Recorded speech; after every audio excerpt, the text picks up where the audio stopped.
Welcome student, I am Parvez Ahmad, assistant professor department of economics, HR college of Navsari.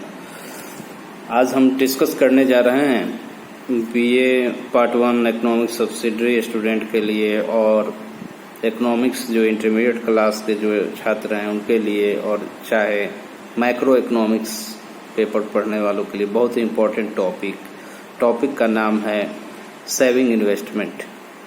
Saving and investment यानी बचत और निवेश जो होता है, इसका बहुत ही इकोनॉमी में सिग्निफिकेंट महत्वपूर्ण रोल होता है। इकोनॉमिक डेवलपमेंट की जब बात करेंगे तो हमें कैपिटल का कंसेप्ट आता है, कैपिटल फॉर्मेशन की बात आती है। तो कैपिटल फॉर्मेशन सेविंग पे ही, बचत पे निर्भर होता है, और जब कैपिटल फॉर्मेशन होगा तो इन्वेस्टमेंट भी जरूरी है। जो प्रोफेसर कीन्स ने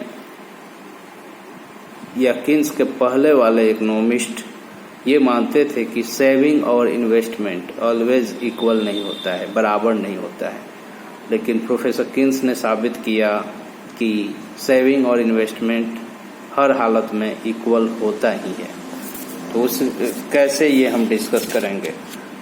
प्रोफेसर कीन्स ने एक बुक लिखा, general theory of employment and interest and money. Professor Keynes ने बुक लिखा general theory of employment, interest and money. उसमें उन्होंने कहा है कि saving and investments are always equal. Saving यानी बचत और निवेश जो है वो हमेशा बराबर होता है। This gave rise of several controversy in the economics as to whether saving and investment are always equal or they are generally unequal। तो general theory of employment and interest, general theory of employment, interest and money जो professor Keynes ने, उसमें कहा है कि savings and investment होगा, always equal होगा। लेकिन इसके वजह से बहुत सारे इकोनॉमिस्ट या इकोनॉमिक के जानकार लोगों ने जब स्टडी किया तो बहुत सारे कंट्रोवर्सीज भी हुआ। क्या सेविंग और इन्वेस्टमेंट इक्वल होता है हमेशा या ये अनइक्वल होता है। तो सबसे पहले हम चलिए डिस्कस करते हैं कि इन्वेस्टमेंट होता क्या है। बेसिकली हर कोई इन्वेस्टमेंट की बात करता है। कोई कहता है कि शिक्षा में इन्वेस्टमेंट हो, स्वास्थ्य में इन्वेस्टमेंट हो, इंफ्रास्ट्रक्चर, रोड, इलेक्ट्रिसिटी, ये सब पे इन्वेस्टमेंट हो, या किसी नए फील्ड में विकास के लिए इन्वेस्टमेंट की लोग बात करते हैं। तो बेसिकली इन्वेस्टमेंट होता क्या है ये जानना बहुत जरूरी है। तो सबसे पहले हम लोगों ने इन्वेस्टमेंट का मीनिंग, निवेश हिंदी में कहा जाता है जिसे, उसका अर्थ होता है it is the addition made to the stock of capital during a period. यानी कि इन्वेस्टमेंट क्या है, addition made to the stock of capital. जो भी हमारा कैपिटल होता है, पूंजी होता है, उसमें जो एडिशन मतलब जोड़ा जाता है, एक्स्ट्रा इनकम मनी खर्च किए जाते हैं स्टॉक ऑफ कैपिटल को बढ़ाने के लिए। जैसे कि मशीन पे जो हम स्पेंड करते हैं, मशीन पे खर्च करते हैं। गुड्स इन प्रोसेस, जो गुड्स का उत्पादन करना है उसमें इंटरमीडिएट गुड्स को कंज्यूम खरीदते हैं जो प्रोडक्शन प्रोसेस में काम आए, वो हो गया। फिनिश कंज्यूमर गुड्स है, उसका स्टॉक ऑफ कैपिटल अगर बढ़ा रहे हैं तो भी वो एक तरह से इन्वेस्टमेंट है। तो इन्वेस्टमेंट का अर्थ होता है कि जो भी हमारा पहले से पूंजी है उस पूंजी में कितना हम एडिशन कर रहे हैं, addition to the stock of capital, उस पूंजी में कितना हम एडिशन कर रहे हैं। वो एडिशन हो सकता है, कोई हम मशीन खरीद लिए मान लीजिए इंडस्ट्रियल प्रोडक्शन के लिए, चाहे एग्रीकल्चर प्रोडक्शन के लिए ट्रैक्टर खरीद दिए, वाटर इरिगेशन के लिए, सिंचाई के लिए, खेती के लिए हम कोई पंपिंग सेट खरीद लिए। तो ये तरह से एक तरह से मशीन में इन्वेस्टमेंट हो गया। उसके साथ साथ गुड्स इन प्रोसेस, जो गुड्स का उत्पादन करना है उसमें बहुत सारे इंटरमीडिएट गुड्स पे भी हम स्पेंडिंग करेंगे उसको उपयोग में लाने के लिए। जैसे मान लीजिए हमें कोई कंप्यूटर बनाने हैं, तो कंप्यूटर में बनाने के लिए मान लीजिए प्लास्टिक है, फिर शीशे हैं, ग्लास है, और बहुत सारे बारीक बारीक मशीन ये गुड्स प्रोसेस में लाए जाते हैं, जिसके वजह से फाइनल कंप्यूटर तैयार होता है। तो अगर उस पे हम खर्च करें, गुड्स इन प्रोसेस पे, वो भी इन्वेस्टमेंट हो गया। मशीन पे खर्च किए, वो भी इन्वेस्टमेंट हुआ।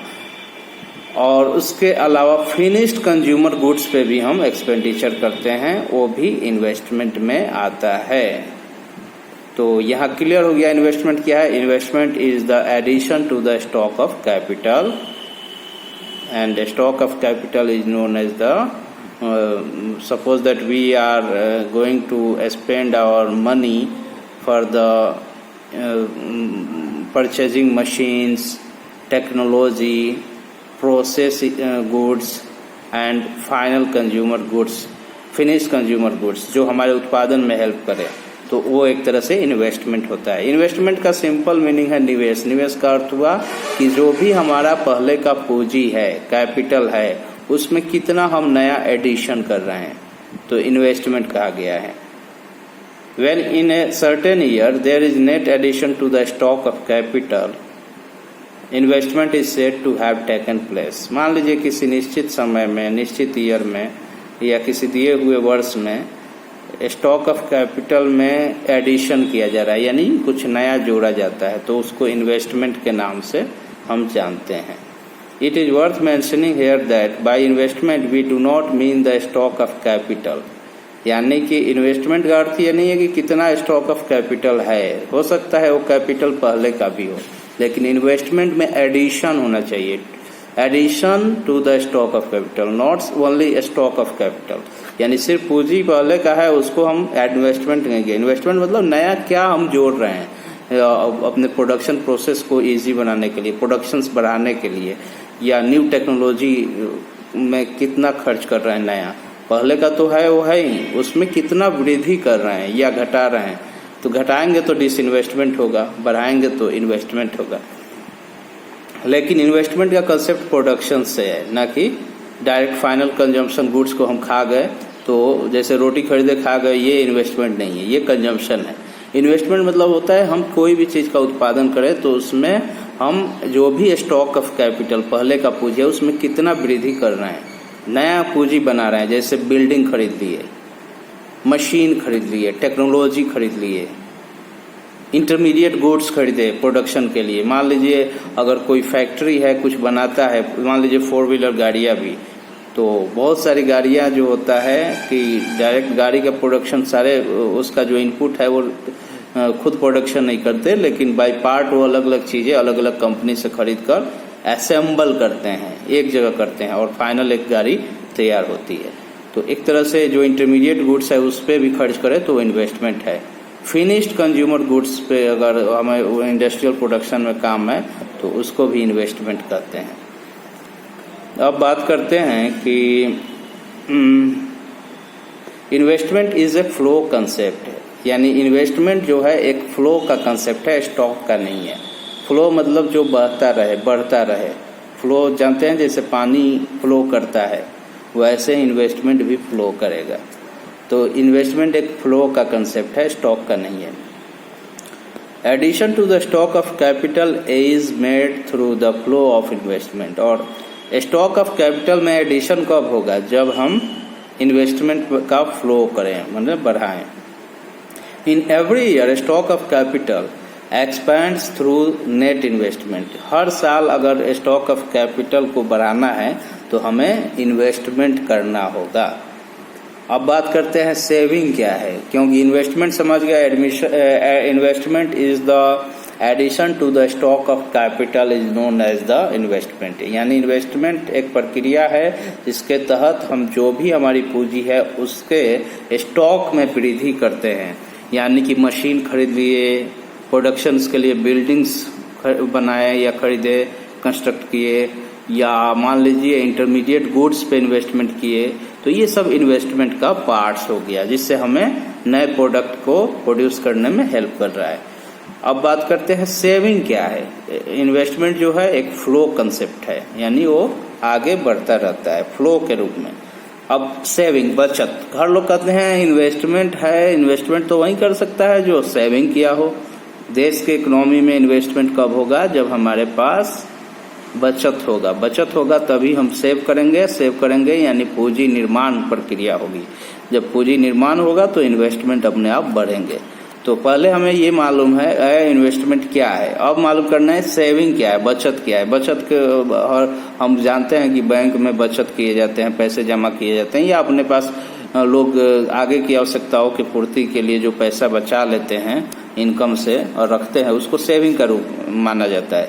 तो सेविंग है क्या, इकोनॉमिक टर्म्स में हम लोग डिस्कस करते हैं।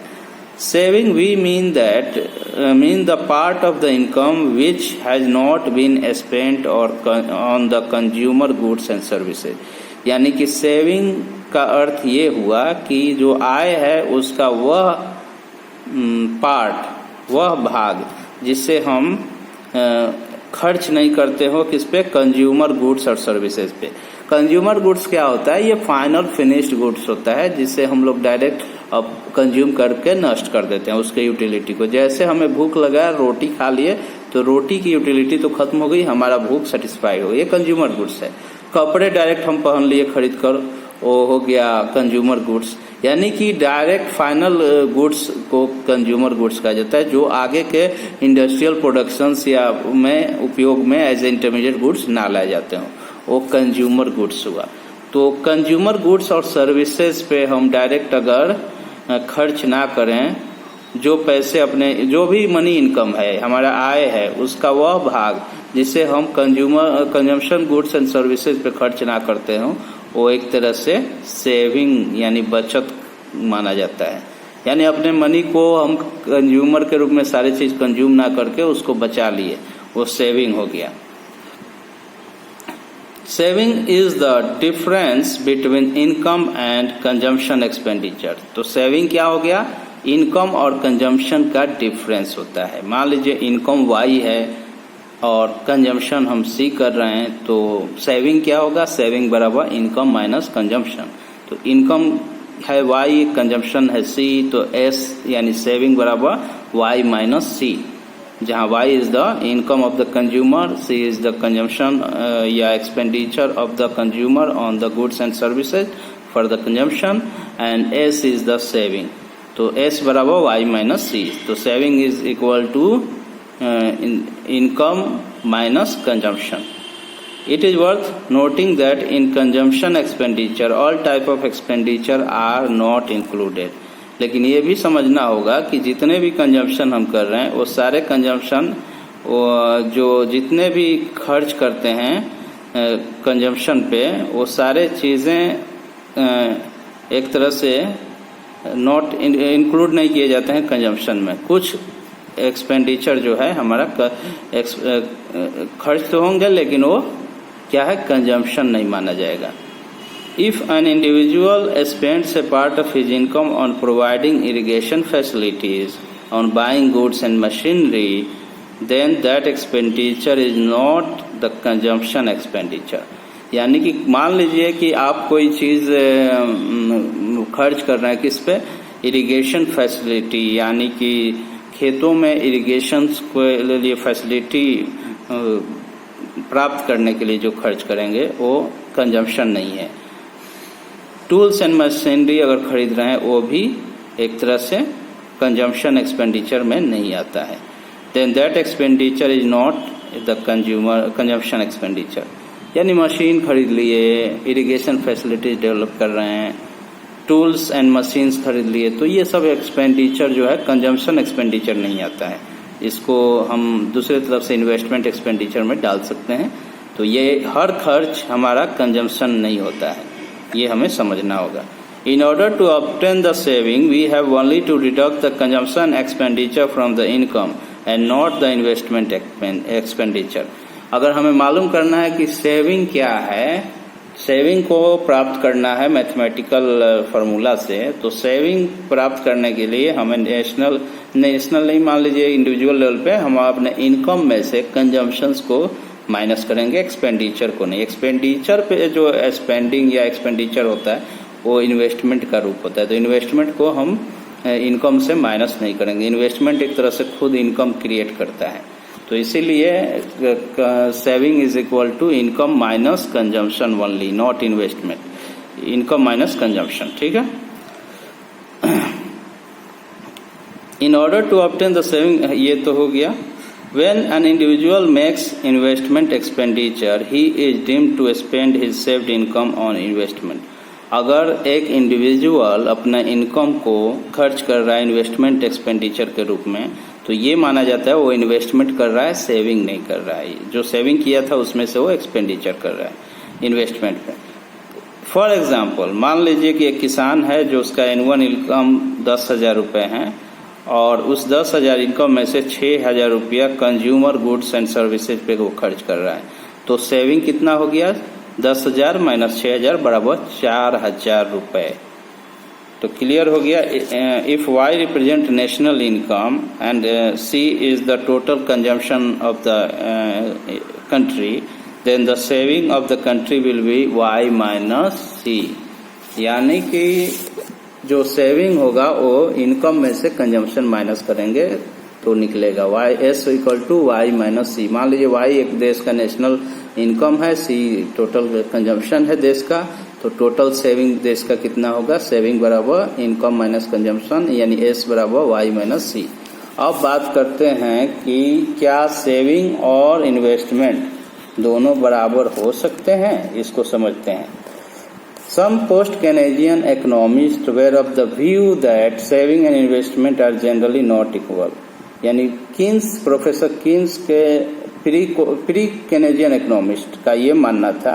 Some pre-Keynesian economists were of the view that savings and investment are generally not equal. यानी जो प्रोफेसर किन्स ने जो 1936 में अपना बुक लिखा the general theory of employment, interest and money, तो उन्होंने बताया फर्स्टली कि सेविंग एंड इन्वेस्टमेंट बराबर होते हैं देश के इकोनॉमी में। लेकिन जो प्री केनेजियन प्रोफेसर किन्स के पहले के अर्थशास्त्री हैं, उनमें से कुछ लोगों का मानना था सेविंग और investment are generally not equal. This is firstly because saving and investment are made by two different classes of people. ये इसलिए वो मानते थे क्योंकि उनका मानना था कि सेविंग जो होता है और इन्वेस्टमेंट करने वाले दो अलग अलग ग्रुप होते हैं। सेविंग करने वाले इन्वेस्टर्स नहीं होते हैं, इन्वेस्टर जो होते हैं सेविंग नहीं करते हैं, उनका ये मानना था। कौन? प्री केनेजियन इकोनॉमिस्ट का।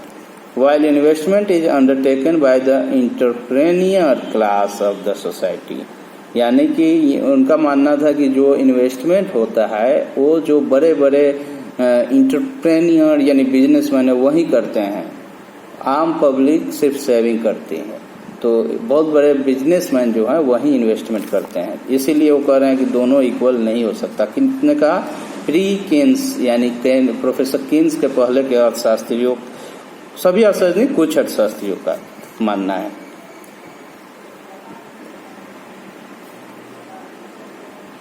Saving is done by the general public, उनका मानना था कि बचत जो है आम पब्लिक करती है, जबकि इन्वेस्टमेंट एंटरप्रेन्योर यानी बिजनेसमैन करते हैं, बड़े बड़े businessman. Secondly, saving and investment depend upon different factors and are for different purpose and motives. और दूसरा चीज ये मानते थे प्री केनेजियन इकोनॉमिस्ट, पहला तो है कि सेविंग और इन्वेस्टमेंट अलग अलग ग्रुप करता है। सेविंग जनरल पब्लिक करते हैं, इन्वेस्टमेंट एंटरप्रेन्योर और बिजनेसमैन करते हैं, तो इस वजह से दोनों सेविंग इन्वेस्टमेंट बराबर नहीं हो सकता। दूसरा उनका मानना था सेविंग और इन्वेस्टमेंट जो होता है अलग अलग चीजों पे डिपेंड करता है, अलग अलग कारक पे डिपेंड होता है। Therefore, it is not inevitable that saving and investment of the society must always be equal. इसीलिए उन्होंने ये कहा कि सेविंग और इन्वेस्टमेंट जरूरी ना हो कि बराबर हो, अलग हो सकता है। Besides, इसके अलावा some pre-Keynesian economists pointed out that investment expenditure is also undertaken by borrowing money from the banks which create new credit for this purpose। यानी कि उनका ये भी मानना है कि जो इन्वेस्टमेंट एक्सपेंडिचर होता है वो मनी को बोरो करके भी होता है, जो क्रेडिट क्रिएशन होता है, create new credit for this purpose. It was thus pointed out that the more amount of investment than saving is financed by new bank credit। यानी कि जो इन्वेस्टमेंट होता है, जितना देश का सेविंग है उससे अधिक मात्रा में इन्वेस्टमेंट होता है, क्योंकि बोरोविंग के थ्रू क्रेडिट का क्रिएशन हो जाता है, यानी नए क्रेडिट क्रिएट होते हैं। तो उन्होंने प्री केनेजियन इकोनॉमिस्ट जो भी थे उनका ये मानना था कि सेविंग और इन्वेस्टमेंट बराबर नहीं हो सकते। But Keynes express a totally opposite view that saving and investment are always equal. लेकिन प्रोफेसर कीन्स ने अपने बुक में लिखा कि सेविंग और इन्वेस्टमेंट हमेशा बराबर होगा। वो कैसे, वो उसके पीछे तर्क भी दिए हैं। The sense in which saving and investment are always equal refers to the actual saving and actual investment made in the economy during a year. वो इसलिए बताए हैं कि जो एक्चुअल सेविंग एक्चुअल इन्वेस्टमेंट जो एक साल के अंदर है वो हमेशा बराबर होता है, उनका मानना है प्रोफेसर कीन्स का। They are also called ex post saving ex post investment, यानी एक्चुअल सेविंग और एक्चुअल इन्वेस्टमेंट को नाम दिया ex post saving and ex post investment. If we have to calculate that during the year 98-99 how much actual saving investment have been made in the India, we will have to deduct the total consumption expenditure made by the citizen of India during that year.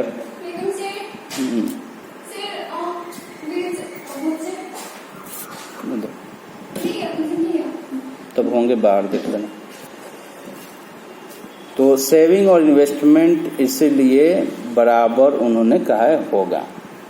तो अगर हमें मालूम करना है कि saving कितना होगा तो हमें इनकम से जो कंजम्पशन है एक्सपेंडिचर उसको घटा देना होगा उस साल के लिए। तो रियल इन्वेस्टमेंट कितना होगा 98-99 में वो कह रहा है कि मान लीजिए इंडियन इकोनॉमी में in year 1998 and 99 of the Indian economy will be obtained by summing of the investment actually made by the Indian people during that year. In fact, in national income accounting, saving and investment are used in this actual or ex post sense. अगर हमें मालूम करना है कि investment कितना हुआ है तो जितने भी इंडियन इंडिविजुअल हैं वो जितना एक्सपेंडिचर किया उसको अगर ऐड करेंगे सम करेंगे तो वो एक्चुअल इन्वेस्टमेंट आ जाएगा और ये भारत में वैसे निकाला भी जाता है। The second sense in which saving and investment words are use is that in a certain year how much savings और how much investment people of the country desire और intend to do. Second sense ये कहता है कि कितना saving और कितना investment Bharat के लोग यानी भारत के सिटीजन डिजायर करते हैं या इरादा रखते हैं इन्वेस्टमेंट के लिए, इस पे भी निर्भर होता है कि सेविंग और इन्वेस्टमेंट बराबर होगा। Therefore saving and investment in this sense are known as desired, intended और planned saving and investment. They are also called ex ante saving, ex ante investment. अब आगे बात करते हैं कैसे ये दोनों बराबर होगा। Keynes in his book General Theory of Employment, Interest and Money showed that in spite of the fact that saving and investment are done by two different classes of the people and also for different purposes and motive, actual saving and actual investment are always equal. Keynes ने अपने book में the theory of employment, general theory of employment, interest and money कहा है कि जो desired या actual saving और actual investment है वो हमेशा बराबर होगा। क्यों, जबकि कितना भी कहा जाए कि इन्वेस्टमेंट और सेविंग अलग अलग लोगों से होता है फिर भी एक्चुअल सेविंग एक्चुअल इन्वेस्टमेंट बराबर होगा। Therefore he used the word saving and investment in ex post and or actual sense and proved the equality between saving and investment. Income of the country is earned in two ways. मतलब भारत का जो या किसी देश का जो आय होता है वो दो तरीके से अर्न किया जाता है, कमाया जाता है। वो कैसे है? पहला है by producing and seeking consumer goods and services. जब हम कंज्यूमर गुड्स जो होता है यानी उपभोक्ता वस्तु का उत्पादन करें या सर्विसेज उत्पादन करें उससे भी हमारे आय जनरेट होता है। यानी कि जब गुड्स ऐसे प्रोडक्शंस होते हैं जो कंज्यूमर उपयोग में लाए, जो क्रय कर सके, वैसे गुड्स और सर्विसेज से इनकम होता है। दूसरा होता है by producing and selling capital goods. दूसरा चीज है इनकम जनरेट भारत में या किसी भी देश में होता है प्रोड्यूसर गुड्स का या कैपिटल गुड्स का उत्पादन किया जाता है। कैपिटल गुड्स जनरली होता क्या है, मान लीजिए मशीन कोई बन गया, किसी भी प्रोडक्शन में ऐसा मशीन आ गया जो कम समय में, कम कॉस्ट में, कम एवरेज कॉस्ट पे उत्पादन बहुत अधिक बढ़ा दे, तो चूंकि प्रोडक्शन प्रोसेस में यूज हो रहा है वो कैपिटल के रूप में उसका उपयोग लाया जाता है। वो कैपिटल ही, तो producing and selling capital goods क्या हो गया, एक तरह से इनकम भी जनरेट कर रहा है। यानी देश के इनकम को दो तरीके से होगा, एक कंज्यूमर गुड्स से, दूसरा है कैपिटल गुड्स के प्रोडक्शन से, और दोनों को बेचा भी जाता है।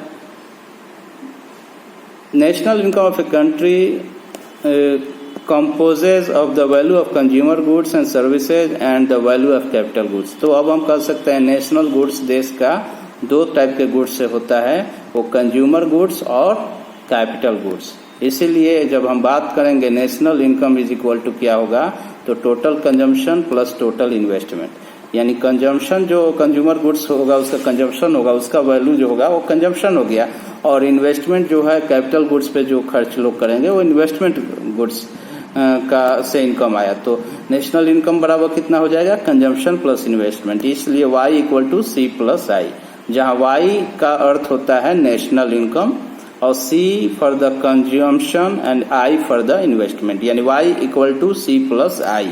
जबकि सेविंग और कंजम्पशन के थ्रू जो हम लोगों ने दिखाया था उसमें कह रहा था y बराबर कंजम्पशन प्लस सेविंग। तो यहाँ हो गया वो भी नेशनल इनकम के बराबर। नेशनल इनकम को हम क्या करते हैं, इनकम को या तो कंज्यूम करते हैं या सेव करते हैं, लेकिन जब इनकम आता है उस हिसाब से देखें तो इनकम दो तरीके से आता है, कंजम्पशन गुड्स पे प्रोडक्शन और सेलिंग के थ्रू, और इन्वेस्टमेंट यानी कैपिटल गुड्स के प्रोडक्शन एंड सेलिंग पे। तो यहाँ y बराबर सी प्लस आई हो गया। अब दोनों का रिश्ता हम लोग दिखा सकते हैं। The above equation represent the production of earning side of the national income। ये जो है, जो इक्वेशन है y equal to C plus है, ये दिखा रहा है कि हमारा इनकम कैसे अर्न होता है। तो इनकम प्रोडक्शन और कंजम्पशन के थ्रू होता है। तो प्रोडक्शन के लिए प्रोडक्शन ऑफ कंजम्पशन गुड्स और कैपिटल गुड्स, तो इस तरह इनकम भी जनरेट होता है। The second aspect of national income is the expenditure side. The total national income can be fully consumed, but generally it does not happen so. In actual practice, a part of the total income is spent on consumption goods and remaining part is saved. From this, the following equation. तो एक तो हो गया, मान लीजिए income कहाँ से आ रहा है, तो इनकम होता है कंजम्पशन गुड्स, कंज्यूमर गुड्स का प्रोडक्शन और सेलिंग से, और दूसरा होता है production and selling of capital goods. तो ये दोनों का वैल्यू जो होगा सी और आई द्वारा दिखा सकते हैं। तो y equal to C plus I, ये इनकम साइड से। और एक इनकम जब आ गया तो हम उसे एक्सपेंडिचर करते हैं किस पे, या तो कंजम्पशन करेंगे कोई भी गुड्स, या दूसरा है सेविंग कर लेगा आम पब्लिक। तो ये दोनों जो इक्वेशन होगा, नेशनल इनकम एक हो जाएगा y equal to C plus I, एक हो जाएगा y बराबर सी प्लस एस। सी दोनों में कॉमन है, इसीलिए यहाँ पे कह सकते हैं कंजम्पशन प्लस सेविंग बराबर consumption plus investment. In the above two equations, it is clear that national income is equal to the sum of the consumption and investment and also equal to the sum of the consumption and saving। इसीलिए national income बराबर consumption plus investment और consumption plus saving के बराबर है। तो कह सकते हैं कि जब national income consumption plus investment के बराबर होता है और national income consumption plus saving के बराबर होता है, तो जब नेशनल इनकम का दो इक्वेशन हो गया, तो दोनों इक्वेशन जब y दोनों में सेम है यानी नेशनल इनकम, तो दोनों कंजम्पशन प्लस सेविंग बराबर कंजम्पशन प्लस इन्वेस्टमेंट हो गया। जिसमें कंजम्पशन और कंजम्पशन दोनों में बराबर है, वो एक दूसरे को कैंसिल कर देंगे। तो इससे मालूम चल रहा है कि saving is equal to investment, यानी S बराबर I हो गया यहाँ। From the foregoing analysis, it is followed that the saving and investment are defined in such a way that they are necessarily equal to each other। यानी कि जो ये example हम लोगों ने बताया, नेशनल इनकम कंजम्पशन कंज्यूम किया जाता है या सेव किया जाता है, और दूसरा है नेशनल इनकम का जो जनरेट होते हैं, अर्न होते हैं, वो या तो कंज्यूमर गुड्स से होता है या कैपिटल गुड्स से होता है, जो C+I के बराबर होता है। तो यहाँ पे जब नेशनल इनकम को एक्सपेंडिचर के हिसाब से देखें या उसके उपयोग के हिसाब से, तो दोनों इनकम बराबर होंगे। तो C+S बराबर C+I, C से कैंसिल, तो सेविंग बराबर इन्वेस्टमेंट हो गया। तो ये प्रोफेसर किन्स ने साबित किया कि सेविंग और इन्वेस्टमेंट बराबर होते हैं। इन इक्वेशन एक, investment is that part of national income which represent the production of goods other than the consumed, and in equation 2 saving is that part of national income which is not spend on the consumption. यानी investment क्या है? Investment वैसा expenditure है जो production की producer goods यानी capital goods पे खर्च किए जाते हैं। और दूसरे इक्वेशन में सेविंग वो है जो हम किसी नेशनल इनकम का वो पार्ट जिससे हम कंज्यूमर गुड्स पे एक्सपेंडिचर ना करके अदर चीज़ों पे एक्सपेंडिचर करें या उसको सेव कर लें, यानी इन्वेस्टमेंट करें जैसे। तो यहाँ कंजम्पशंस और सेविंग, जो कंजम्पशन दोनों में है, तो सेविंग और इन्वेस्टमेंट बराबर हो गया। It is worth mentioning that in the macro economics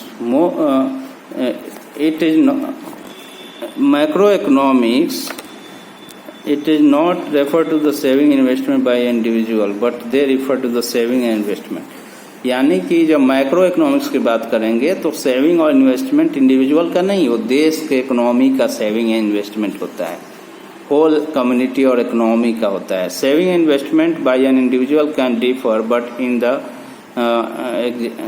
exact sense the saving of the whole economy must be equal to investment.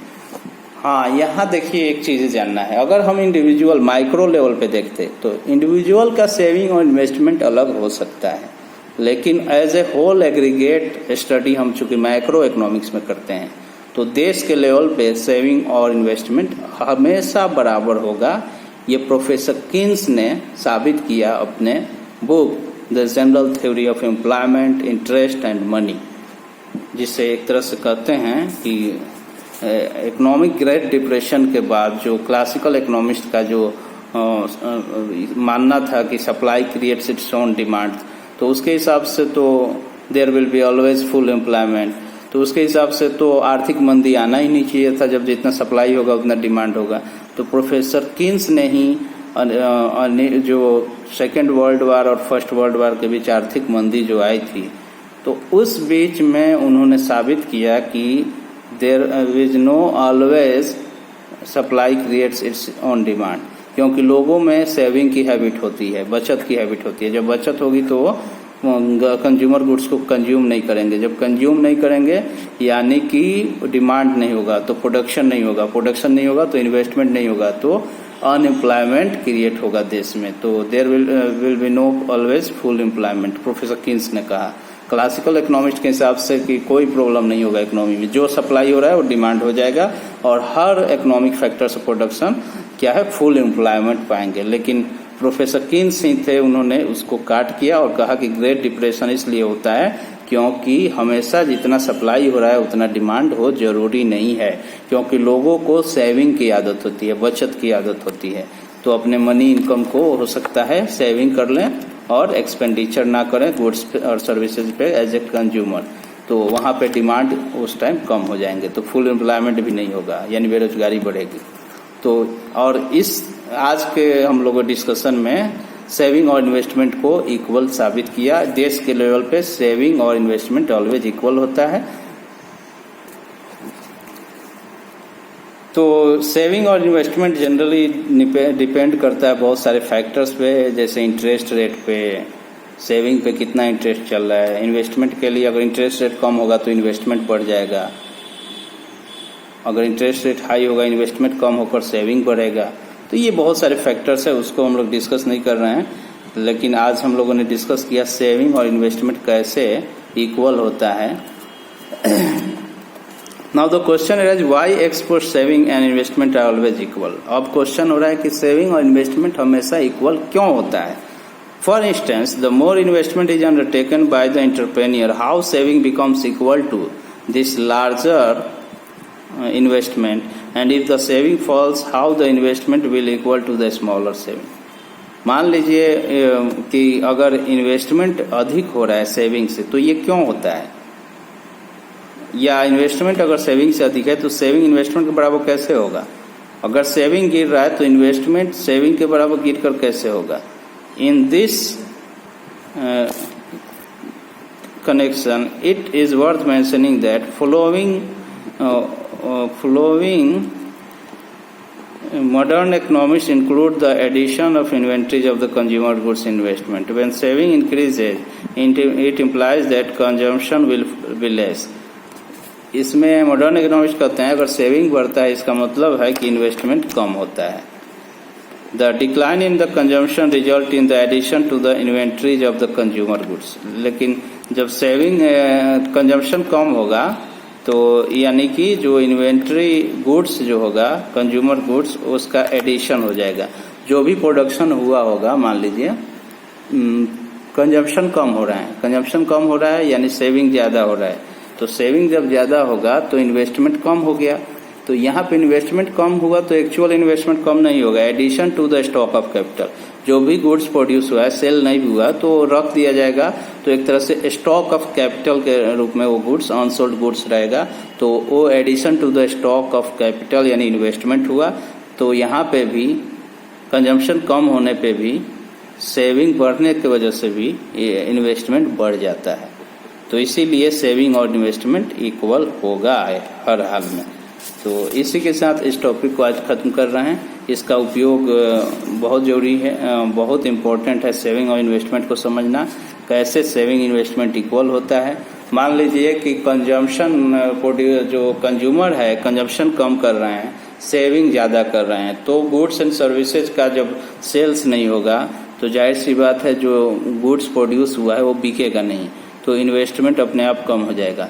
लेकिन नहीं बिक रहा है तो वो भी गुड्स जो होता है, जो भी आप प्रोड्यूस कर चुके हैं, वो क्या होगा, नहीं बिकने की वजह से स्टॉक ऑफ इन्वेंट्रीज होता है। जो गुड्स आज हम प्रोड्यूस किए हैं इस साल, अगर नहीं बिका तो वो गुड्स अगर उसका ड्यूरेबल गुड्स है वो तो रह जाएगा, तो नेक्स्ट ईयर उसको एक तरह से वो इन्वेस्टमेंट के रूप में रहेगा, नेक्स्ट ईयर के लिए वो उसे बेचा जा सकता है।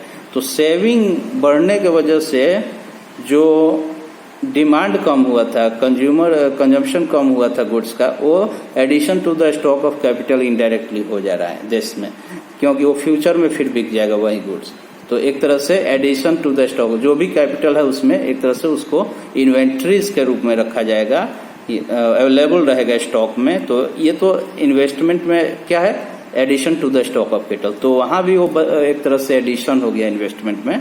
कल को उसको सेविंग इस नेक्स्ट ईयर उसको हम लोग बेच सकते हैं या अगले समय में बेच सकते हैं, तो इन्वेस्टमेंट के रूप में वो काम कर दिया। तो यहाँ भी सेविंग और इन्वेस्टमेंट बराबर हो गया।